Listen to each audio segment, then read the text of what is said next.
This is Sam's Trains, and welcome to my first ever podcast. I'm here with RJ and Corey. How you guys doing today? Hey, I'm doing fine. Thank you for having me. You're welcome. All Yes, I'm right, doing. so it's my first ever podcast. I just kind of got these guys together, and we're going to talk about some trains today. Kind of like the purpose for this podcast is to help promote and inspire and share our wonderful hobby. And my goals, I hope to record the history of our wonderful hobby and share our stories together, and possibly inspire those who aren't sure or are looking for some help along the way. Recording the podcast makes it possible to share stories of others and help to grow the community. So I thought you guys were the perfect candidates for the first try. Um, hmm so, all right, we're just going to start off with some introductions real quick. I do have some questions to go along with the topics or the subject of introduction. So, when did the hobby first spark your interest and why? I'll let So, RJ first. so for me, when I was little, I obviously got into Thomas the Tank Engine, and then one Yep. day I received an I Love Toy Trains VHS tape. Okay. Sorry, Yep. No, that's fine. and next thing you know, I was watching, wonderful layouts with post-war Lionel, and the next thing you know, I was asking my parents for a Super Chief set, and from there I got a MTH Ready to Run Super Chief set, and then next thing you know, 15 years later, here I am. Yeah. I had a similar experience as well with Thomas the Train, and kind of starting to get the I Love Toy Trains DVDs, and it just stuck with me. All right, Corey, go ahead. So yeah, just like you guys, I started off with Thomas. Do you guys remember the Thomas Wooden Railway stuff? I had Yes, I still have a bunch of Yeah. that. Yeah. so I used to watch TV and I had that too. But that didn't really stick with me because every kid like in my generation watched Thomas growing up. But what really kind of did it in for me was my grandfather's Lionel layout. So I'd go to his house every Sunday and we'd always play with his trains. And his layout was huge back in the day. I can't think of the size, but I think seeing his Lionel trains definitely are like what got me into the hobby. Because I'm like, wow, look at these model trains. It's like the coolest thing ever, seeing them run around. So I think that's really what kind of got, I guess. But then, as I aged on, I kind of got out of the hobby when I was about 6 or 7. So, I got into so many other things like Star Wars, like all the other like type of stuff kids go through. But probably 2017, we unboxed his Lionels from the attic because we were moving to a different space. Like, oh yeah, I remember these things. So Yeah. Yeah. I put it out on the floor, and then a year later, um, this is like a new part of my basement. This wasn't here before. I'm like, oh, let's build a little train layout. What's the worst that can happen? So while we were building the layout, I put my fast track on the floor and I decided, oh, let me record my trains with my phone. And boom, that's the birth of RJ.Trains. That's really what got me going in because I'm like, wow, video making is so much fun. So yeah, that's pretty much what got me into trains. Yeah, that's awesome. Those are some awesome stories there. I guess I was captivated by the DVDs and the movies and TV shows with I Love Toy Trains and Thomas. It always continued to stuck with me, and then I kind of reached away from it a little bit, and then I was kind of going back and looking at those memories, and I was like, oh, I remember this. I kind of want my first train set, and so I started saving up money, and I ended up getting the Hogwarts Express train set. And then that was like, okay, we're set, we're ready to go. So I guess that leads us into our next question. Your first train set. Why did it spark your interest? Why did you pick that particular set? You know what I mean? So for me, I distinctly remember watching the I Love Toy Trains, and they showed the Lionel post-war uh, war bonnet Santa Fe F units, and I mean they go into like how beautiful the paint scheme is in the videos, Right. but just the image of the F unit just stuck in my mind. I would watch the one scene where they would show it over and over again, and then like I'd tell my parents that one for Christmas that year. Santa dropped off the MTH version of it because Lionel wasn't making it at the time, and I probably ran that. Unfortunately, it doesn't work anymore, but that's because I ran the thing into the ground. I probably Ran it played so with it much. Yeah, yeah, yeah. every day for 3 years straight. But it was a nice little PS2 locomotive with the all the passenger sound effects. It was an amazing set. Yeah, that's awesome. Yeah, I've always wanted the Santa Fe's F units, especially the post-war ones. Those are really cool. Yeah. But I have yet to acquire those, but it's totally okay. I'm grateful for what I have. All right, Corey, go ahead. So then my first train, I guess you can call it, well, yeah, it's a train set. So my first train set was, I believe, when I was 5 years old. I think it was either for my birthday or for Christmas. My grandfather gave me this guy, which is the 1976 Lionel MPC era Empire State Express set. So this was only produced for 1 year. So, like, you have your Hudson 8600, you got a Great Northern Boxcar, a New York Central cattle car, a Sunoco single dome tanker car, a Southern grain car, hopper, and then a New York Central bay window caboose. And I mean, it doesn't have many features. It's just a classic old Lionel set, and it has the sound of steam tender, and it has the 3-position E unit. But when I got this thing as a little kid, I lit up because I always loved steam over diesel, and I loved anything that had moving parts. So especially once I saw these moving and going, all that stuff, that just captivated me. I think that this is probably one of my favorite sets that is like, it's never let me down. The weird story is that I lost this locomotive 5 years ago, and out of all places, it was with garden tools in a plastic bin, and I was like, okay, it's not gonna work. It's fried. It's totally dead. And I put it on the track, and it moved like magic. Like it's Yeah. been out of its for so long, and I put it on the track, and it worked like so perfectly. It wasn't still at all. Everything turned over, and it's still. I haven't even touched it up much. All I did was grease it a bit, replace 1 or 2 parts, and it still works like magic. So that was my first train set. That's awesome. Yeah, I definitely think the post-war and the MPC era tooling seems to be the most durable. Mm-hmm. People like see them at, like, for example, for RJ, you just recently went to antique stores, right? And you bought a bunch of post-war stuff, and it's like beautiful, right? It's still in great working condition and Yeah. everything like that. So I picked up a Lionel 2025, which is Lionel's post-war rendition of the K4, and 1947. Now the original owner did some cosmetic work to it, placed it right down on the track to test it. Worked the day I got it. The day it Exactly was that. new off the factory.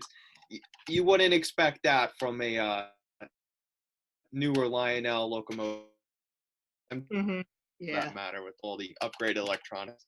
So after all these years, place it on the track and it works like the day it was built. Yeah, it's really incredible. All right, so that's kind of like our introduction.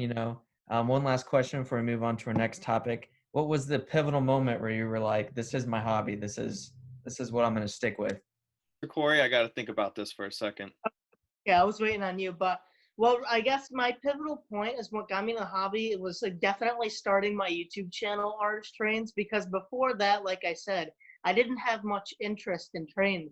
But once I started the channel and started seeing that people watch for things, like, well, okay, cool. I guess I'll post more about train stuff. I don't know anything about it, but then once my audience kind of like right now, it's like fantastic. I have so many new people that are watching my videos, and it's really such a great drive because I want to become a movie producer, or not a movie producer, a director, film producer, stuff like that when I grow up.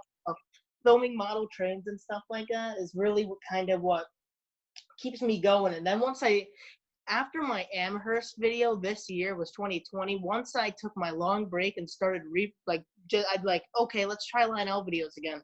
So I put out a Lionel train video, and that got so many views. And I'm like, wait, I tried that before, and that literally got nothing. You tell me people like it now, so I'm like, okay, I'll put out another one. That one got even more views. So I'm like, okay, cool. I guess people really like Lionel trains. So I think that's what said my pivotal point, that trains are my hobby because people enjoy what I do, and that I have so much fun making this stuff. I love trains and stuff. I love, learning about the history of these things. Love watching them run. So I think that was my pivotal point in saying this is my hobby. I'm never gonna leave it now. I'm gonna buy Yeah, a yeah, train. Yeah, I die. So I think that's my answer for that. that's awesome. Yeah, I definitely your editing in your videos is very, Thank you. I would say, pretty advanced for most. Yeah, I take tips watching your videos on different Uh, new editing points I can do. Yeah, I just recently got iMovie on the Mac, so I am now able to go a little bit Go. more creative an outlet. So, Hmm. yep. But yeah, okay. RJ, you're up. I guess for me, I was pretty young when my dad and I we were building like my first permanent layout. Just that shared experience of building it, and then from there on being able to learn like the carpentry skills, the wiring skills, and how it makes you like an all-around handyman. It's just not running trains.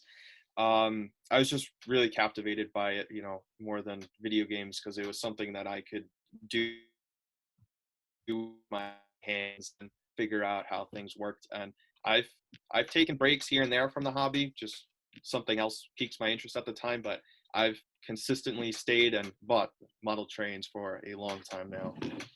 That's very exciting. Yeah, I would say, kind of like with the handyman thing, it's like I learned how to wire and I learned a little bit about electricity, a little bit like, trying to restore these and take them apart and stuff like that. Kind of learned a little bit of those skills that I think might be important. And also, Sorry to interrupt, but that's why I like model trains so much more than like yes, or like I like games and stuff like that. Don't get me wrong, but I feel like model trains are so much more fun because it teaches you so many things. It's like you said, it teaches you how to wire. You can like you can do scenery and that stuff. Learn like you can learn to talk to other people who like the hobby. It's a great yeah, that's social life. why I'm doing it And the right now, the podcast right now. Yeah. Yeah. But the thing also is that, like, when you buy things in video games, like once that video game, I guess, goes irrelevant or something, that's something you're never going to get your money back. Versus buying something physical like these, you're going to have them around for like as long as you want them to. So, like, these guys, I don't plan to get rid of for a very long time. And it's a great investment too, because again, they always work. So, like, I don't know. Like, I can't predict the future, but like, if the PlayStation 4 goes out one day and all that money I spent on Minecraft or whatever, that's long gone. I'm never getting that back. But for this, it's always going to be with me, and I can always share it too. I can bring Yeah. it to Yep. shows, take these to friends' houses. So that's why I prefer, I guess, model trains over, I guess, video games and stuff like that. Yeah.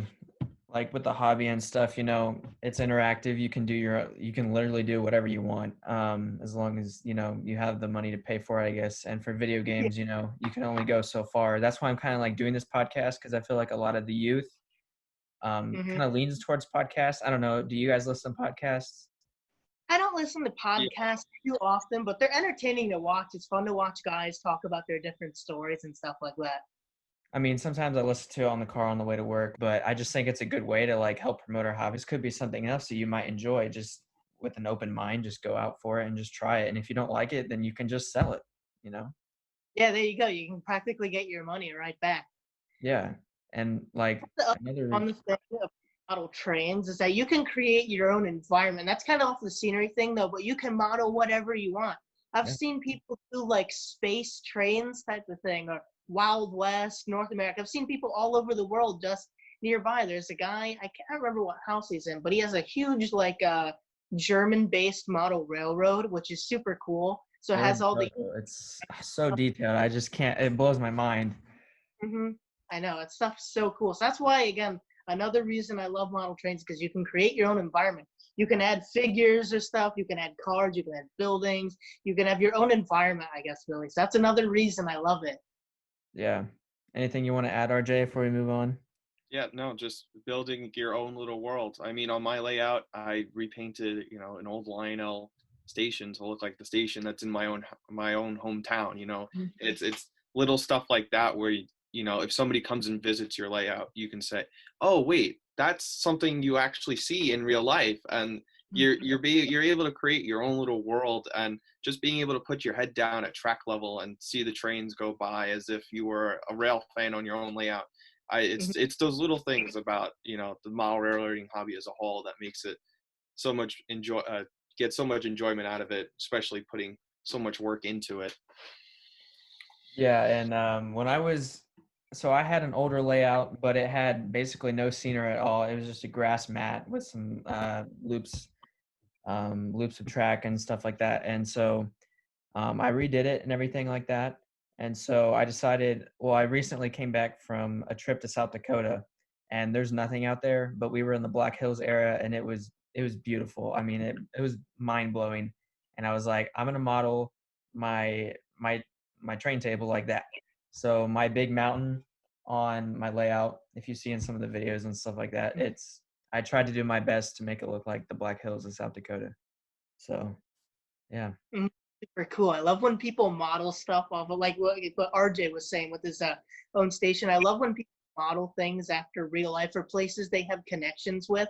So like a few elderly men, when I go to their layout, they always have their stores and stuff named with places that were significant in their lives, like ma and pa stores or stores their parents own, or maybe stores they used to go to as kids or stores they actually worked at. So I love when people do that or be like, oh, here's this car. It doesn't look important, but this was actually my first car, and I parked it Yeah. in front of this, like my house. So I love when It, people do that. It yeah, adds such a Mhm. connection. it's kind of like a time capsule for that specific person, So, for somebody who wants to get more involved, I guess, in the community, I guess, I chose YouTube to do that because there's not many train clubs around me. So I guess the question I'm going to shoot to you guys is, what was the first step you took to get involved on a larger scale?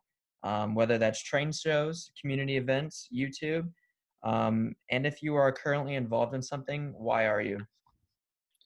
So I first created my YouTube account. I was in middle school, so it's been like 6, 7 years now. Wow. And it didn't get that many views and that many subscribers. I actually took down all those videos because I can do much better editing nowadays.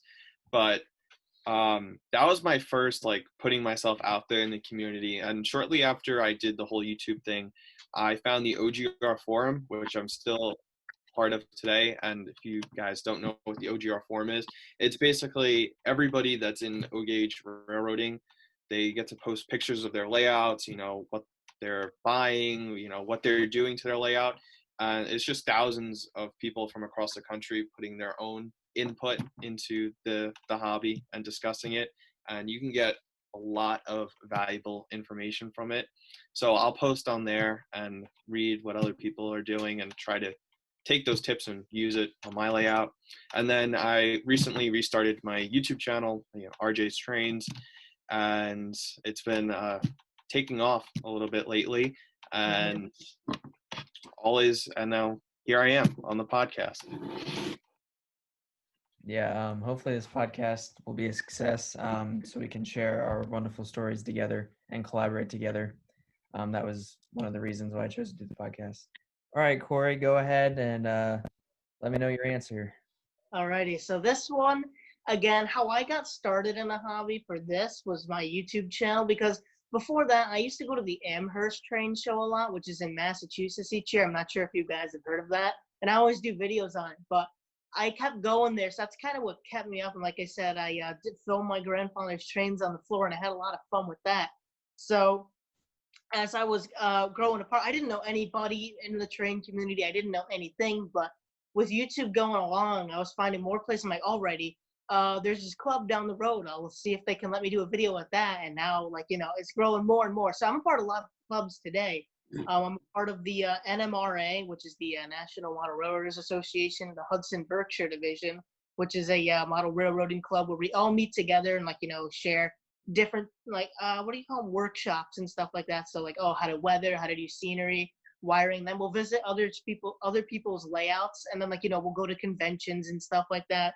Another club I'm a part of is Adirondack Live Steamers. So you guys know, I imagine you guys know what live steam is. That's the little trains you can ride around. I'm a part of one of those clubs, and they're in the Adirondacks. So you got all the trees and you got lots of hills. So this place is so cool because not too long ago, it was in an open house in October, I believe. They had an open house, and we got invited to go there. I'm like, okay, cool. I've never heard of live steam before. And then I went there, and there was trains going by like every 10 seconds. It was so cool.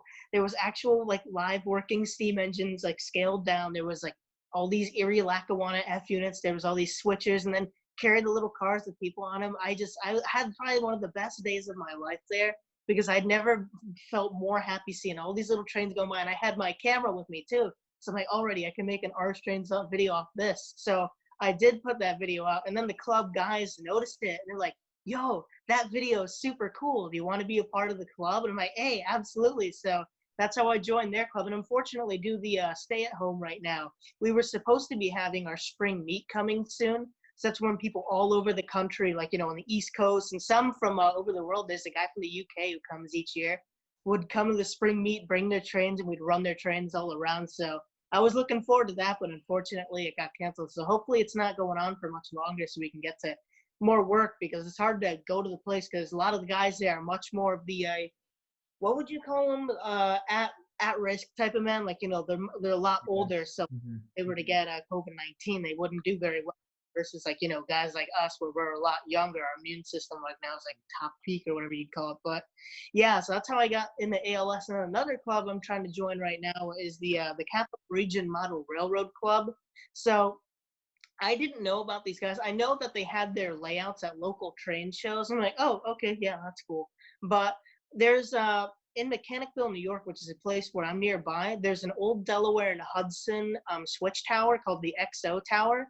And the town was redoing that. And in the upper part of the tower, like, where all the switches used to be, and like, you had the lookout, they're putting a module layout up there now, HO. And I'm like, whoa, I gotta find out who owns that. It's like permanent too. Like, they're not going to be able to, well, they'll take it apart eventually someday, but it's going to be permanent. It's going to be based off the scenery nearby New York. I'm like, already, I got to find out who owns that layout, so I got to join. So right now my membership's pending, but I'm friends with a lot of the guys there, so I'm pretty confident I'll hopefully be able to join and help finish that layout and stuff like that. So yeah, those are the clubs I'm a part of. That's awesome. Yeah, that seems like some very interesting clubs. It seems like a lot of the stuff, like the train shows and the clubs, is a lot of up east, where I live in the Midwest region. I mean, there's Mhm. not much. Probably the closest thing, probably to me, would be Nickel Plate Road and is it Fort Wayne? I think I can't remember Yeah. off the.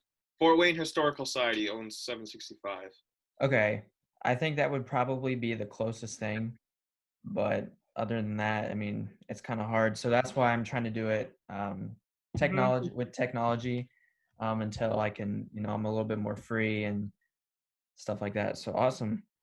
So what do you believe is the best way to capture youth and um, expire, inspire them and to help keep the hobby growing and help promoting? Well, I think we touched on it a bit earlier. I think it's also it's important for parents to realize all of the skills that kids learn from model railroading. Whether it be electrical, carpentry, scenery work, artistic stuff. There's a lot of different skill sets that can be taken and learned from model railroading. I think Lionel's doing admirable work right now with their Lion Chief line and getting all these licensing deals, whether it be Disney, Pixar, Hogwarts, Harry Potter, Polar Express. I think that's getting a lot of kids into the hobby, and Thomas the Tank Engine. Getting those ready to run sets. I'm sure that's bringing a lot of kids in. At the easy to use Lion Chief stuff, but I just think it's taking it from that you know set that goes around the Christmas tree once a year to getting kids to have that permanent setup, which is difficult because not everybody has the room. Yeah. But making sure the parents realize the benefits that come out of this, as opposed to sitting and playing video games or other things. It's making sure the parents know those skill sets and instilling that in their kids. That's very well said. I like that answer a lot. All right, Corey, go ahead. What's your answer for this question? So that's a very tough question to answer, because really only the future can tell what it has. But what I think has really gotten kind of our generation and the future generation and actually train video games, because we don't have the opportunity to go climb in a locomotive and operate it, versus train simulator. Like, the experience is right there. So many kids going in where like they don't like trains, but oh cool, train simulator, what's that? I'll try it out. I'm like, ooh, that's cool. You're operating it. Or like I'm not sure if you guys have heard of Trains with a Z at the end, that video game. But that game's a lot of fun because you can create your own world and stuff like that and run your own trains. So that kind of gets kids into then model railroading, because like, oh, well, that's nice, but why can't I? Well, I'll try something real. And I got, just like RJ said, there's so many benefits from And if you're not even going to do model trains, there's still so many other different modeling things you do, like planes, tanks, boats, and stuff. But what model railroading again is so important. Like you can like literally put almost every aspect of life into it. You have scenery, you have wiring, you have carpentry for making layouts. You got so many other things I just can't list, but that's a really hard question to answer. So I agree a lot with what RJ was saying. It's a really tough one because again, like I said, only the future really knows. But another way, like so, if you kind of look back at the '50s or whatever, kids used to like crave over American Flyer and Lionel. Like they do that like with it's a lot like kind of a while ago when Pokemon used to be so popular. Everybody had Pokemon or like Beyblade. That's what Lionel kids were like not trading Lionels, but they were going to each other's houses. They were, I guess, having debates and stuff over who was the better. So if we can bring that aspect back to model railroad, which is already here, like for us who like it, we can debate our favorite trains and what we don't like all day long, but trying to grasp an outside community and bring them in, we need to bring that aspect of model trains are fun. It's really enjoyable. You can do it with all your friends, like kind of back to the hobby for a main skill there. Yeah, that's what I have to say about that. It's such a hard question. Yeah, I wasn't gonna make the podcast easy. You know, yes or no questions is gonna be Yeah, um, I deep, couldn't. very deep questions. So I guess my answer for this is I feel like, you know, one of the other reasons why I got into the hobby is going on YouTube and like watching videos. You know, I watched R.J.Trains train reviews and I was like, oh, that engine's so cool. That steam engine's so cool. And then I would go like on Lionel and be like, oh my gosh, it's like $800. And I was like, no way. But, you know, just like watching a bunch of different videos on YouTube and being like, you know, this is my layout. It was really inspiring to me because I was like, you see all these other people have these, you know, different layouts and it's just kind of like, I want to create my own. And I think a lot of kids go on YouTube anyways. So I feel like that's one way to appeal. Mhm. Does that Yeah, make sense? YouTube is probably one of the biggest things that's helped the train community. Like, imagine where we'd all be right now without train or like YouTube. So like Nowhere. that community would be so much smaller because all you really have is Facebook or the all these other forums and stuff. But YouTube's I think model trains and railroading right now is probably more of at a height because we've had YouTube. We can all connect with other people. We can see it. Like I'd never be able. I'd have to buy a DVD if I wanted to see catches from all over the country. So I think YouTube helped a lot connect us all together. So like, you know, if I want to go watch some freight trains, I can do that right now with these. I don't have to buy a Yeah. DVD Yeah. or if I want to talk to you guys or at least watch other people like around my age who have layouts, boom, YouTube's right there. So I think YouTube's helped. And then you have all the guys who are doing like tutorials and stuff or reviews. So instead, like imagine trying to buy the trains we have right now without knowing what they're like at all, just seeing it on the Lionel catalog pick and that's it. It's a lot harder versus like now you have like R.J.Trains doing these really in-depth and good reviews that kind of help you get an idea of like, do I really want this? Or like, I need it now. So I think YouTube's a definite key point. And I like again, I think the model train hobby is probably the hype right now because I know so many kids. I don't know them personally, but that are around the area who are starting to get into model trains. Like you'll about 5 or 6. They have these incredible HO and N scale layouts, and like you know, I mean, they're not big in scenery, but these kids have super cool like locomotives and rolling stock. So hopefully, and I hope they spread it to their friends and stuff, and it kind of gets more people in because O gauge, well, it's probably the main, or like O scale is the main go-to when you think of model trains. HO and N are definitely right next door.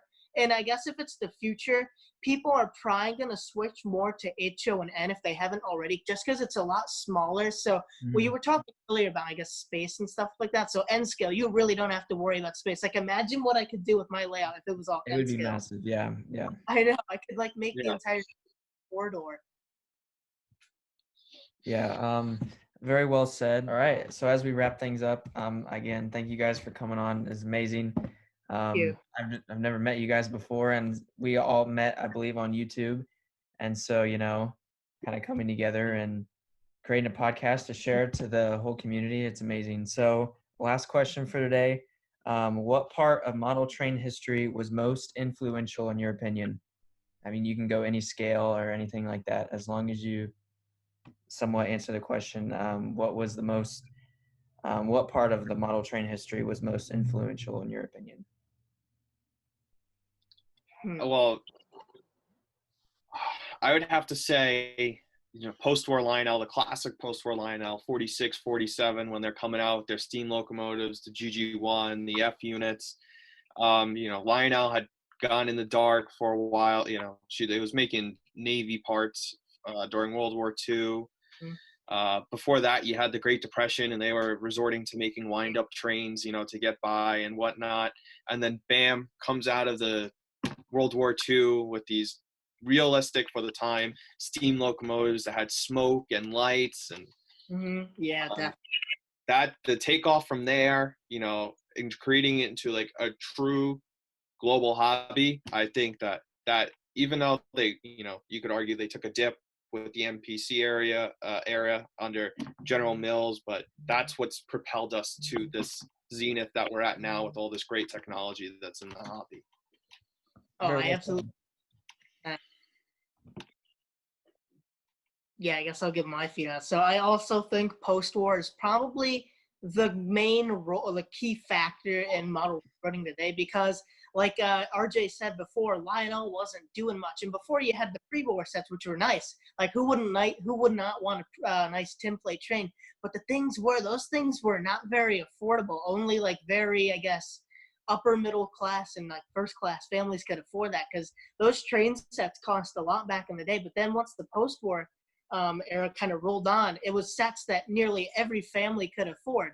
And like, yeah, we look at it, $20 back then doesn't look like a lot today, but back then it was a decent chunk of money, but still. And then just like RJ said, there were so many new features. You had all the accessories, like, you had the barrel loaders, you had the automatic cars and stuff like that. You had the locomotives with all their features. And then Lionel, again, the F units are definitely, I think there's Lionel's most famous locomotive, besides probably like the Polar Express, maybe. But I think that definitely. I read once that the Lionel Santa Fe F3 is still the most bought and produced model train in history. Like that's how popular it was. Yeah, I can easily see that. And how can it not be? I mean, those colors, it's all of its cool features, and it's so durable too. Like it won't die. So that's another great thing about those old Lionels, is that they will not quit. I like, again, they won't die. So like, again, like this guy, he wouldn't die, but post-war will run forever as long as you know what you're doing. Versus like modern trains is dug into it much, because those like legacy or something, it's like something that you can't really do by yourself anymore, besides simple part replacements. Like if the what you call it, computer, or if the board inside of it breaks and you got to send it back. So that's why I kind of like older Lionels a lot more, because all you got to do is take it off and you pretty much know how to do everything. But yeah, I think post-war Lionel is definitely what definitely caught everyone's attention and made what model trains are today. Very well said. Two very good questions, or very good answers, excuse me. I think my answer would be, well, I originally had for my answer post-war accessories, but I'm gonna change it, and I'm gonna say the post-war catalogs, because they Oh, were filled with so much color, so much illustration, and these kids' imaginations went crazy, and they were begging their parents to get one of these trains, because it was going over a bridge, and even today, I love to flip through them. I love watching the art and illustration. I love how they kind of simplified it a bit. So instead of making everything over detailed, they kind of made it simple lines, but they made it so attractive. Then they had the kid, like, on the cover with his dad pointing at the train or something like that. Versus today, all it really is like a picture of a model train off of a fancy camera on the front. That's nice and stuff, but I think old Lionel captured it so well. Because even like I said today, there's so much fun to flip through. It was very, very attention grabbing. It caught your eye as soon as you open the magazine. You're like, oh my gosh, that train's amazing. These little kids, they didn't have concepts of money at the time. So it was just like, oh my gosh, this is like dropped out of heaven. This is amazing. I want this. Yeah.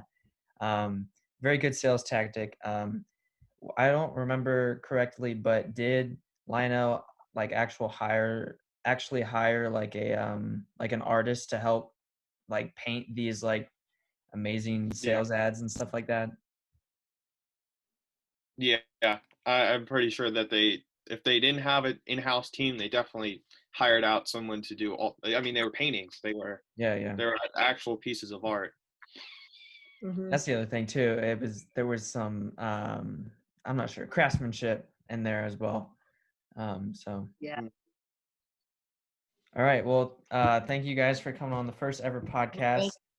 Um, I don't know. I'm just super excited to get this out to the O Gauge world and to all the model train world out there. So thank you guys for watching. I hope you enjoyed the podcast. And anything else you guys want to say? Again, thank you for having me on. It's been a fun opportunity to talk to you both. It's awesome learning other people's stories. Because like before this, it doesn't feel like you know many other people in the hobby. But then once you get connected and stuff, you realize how many people are out there that share the same passion as like so many other people. So thank you guys for having me on. It's been a pleasure talking with you both. Yeah, you're welcome. Same goes to you and you guys. Yeah, I think we're around the same age and we kind of just all hit it off and made for a really good podcast. So anything you want to say, RJ, before we sign off? Just thank you, Sam, for starting this. It seems like it's going to be a really great thing. And check out all of our channels. I'm sure Sam will put our channel links in the description, just so we can all interact with everybody else in the hobby, so we can create a real community here on YouTube. Yes, I will definitely do that. Yes. All right. Well, thank you for watching, guys. I hope you enjoyed the first ever podcast, and stay tuned for others on my YouTube channel. You made it to the end of the podcast. Again, thank you very much. It means a lot. I will link RJ and Corey's YouTube channels in the description when I post this on my YouTube page.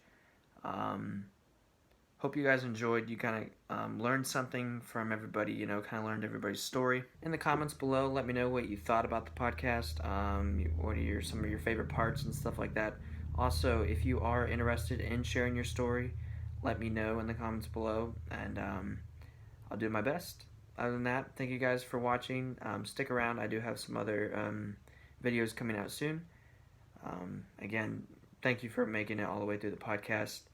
And kind of learning about these guys' stories and stuff like that. So, other than that, stay tuned. I'll see you guys next time.